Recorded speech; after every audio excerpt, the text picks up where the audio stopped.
Welcome, this is Marianne, and in today's video I want to talk about understanding addiction in lockdown and even out of lockdown. And the reason I want to bring this up is because I want to offer some lightness and some relief and some solutions, and we can't resolve anything until we actually fully unpack it and look at the root causes. And so first of all, I want you to reframe the idea of addiction or having an addictive identity or an addictive personality as it is an act of self-soothing. Now, some can be more compulsive acts of self-soothing than others, but we don't do it unless we're trying to soothe something. And there's three main causes that, working with hundreds of people, that I've come up with around addiction. Number one is the main reason that people self-soothe from a compulsion point of view is they're trying to escape their current reality. So what would be a reason somebody would want to escape their own reality? And the main reason that I discovered recently is that they feel there's nothing to look forward to. This is their lot. And so they don't want to feel that depth of grief, sadness, loneliness, intolerable loneliness. And so escaping their reality is pretty much up there. The second thing I noticed with most people, and I've known this all my life, having suffered from post-traumatic stress disorder and having massive addiction problems, is the act of self-soothing is to calm the nervous system. And, you know, we reach for all sorts of things to calm the nervous system, whether it be prescription drugs, whether it be chocolate, chips, alcohol, street drugs, whatever it is, you know, food, that buzz of food. So to calm the nervous system, and alcohol seduces the nervous system, which is pretty much the most common next to prescription drugs in escapism, in the compulsion of self-soothing. So to bring awareness to this is quite helpful, because it's almost like I'm asking people to really practice more compassion to themselves and others. You know, I remember coaching a man years ago in Melbourne, and his wife sent him to me after she had some coaching, and he had a real unhealed trauma from his childhood. And the unhealed trauma is pretty much the third reason why people compulsively self-soothe. And this man was cutting himself, and he was in his 70s, and he was watching the news every hour on the hour, and he was at home by himself while she still went to work. And, you know, he was in a really bad way.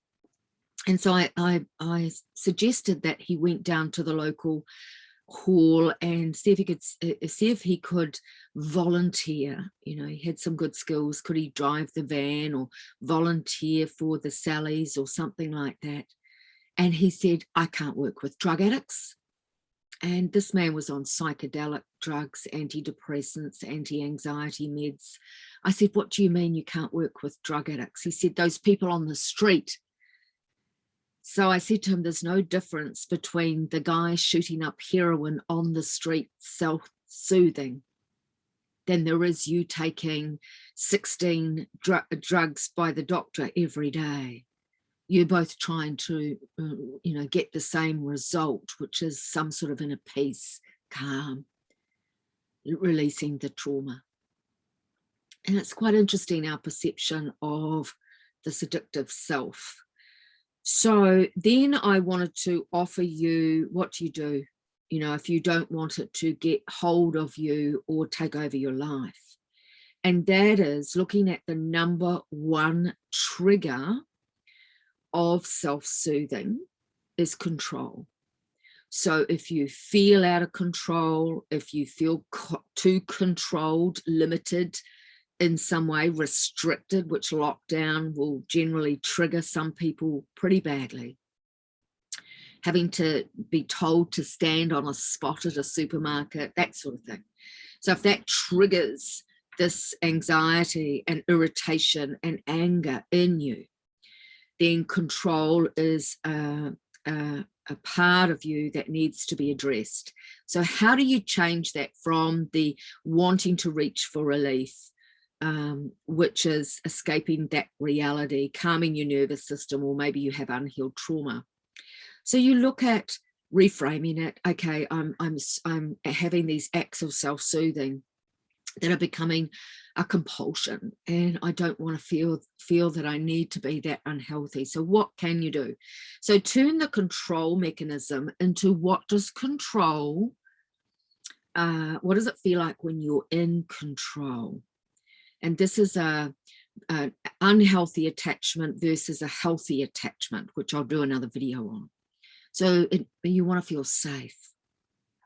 Everyone wants to feel safe. Everyone wants to feel valued and prosper, right?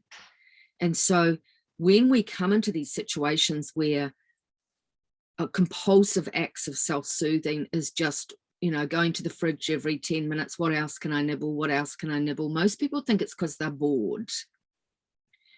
When it's got nothing to do with boredom, because I'm sure there's plenty you can do around the place.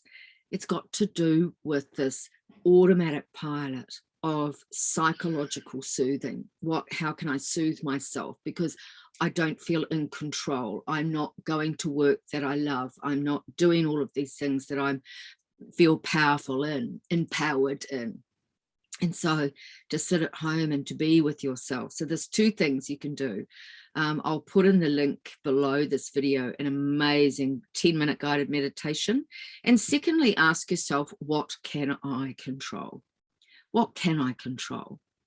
Can I control how I feel about life? Can I control changing my perception about this? Can I control, start a project?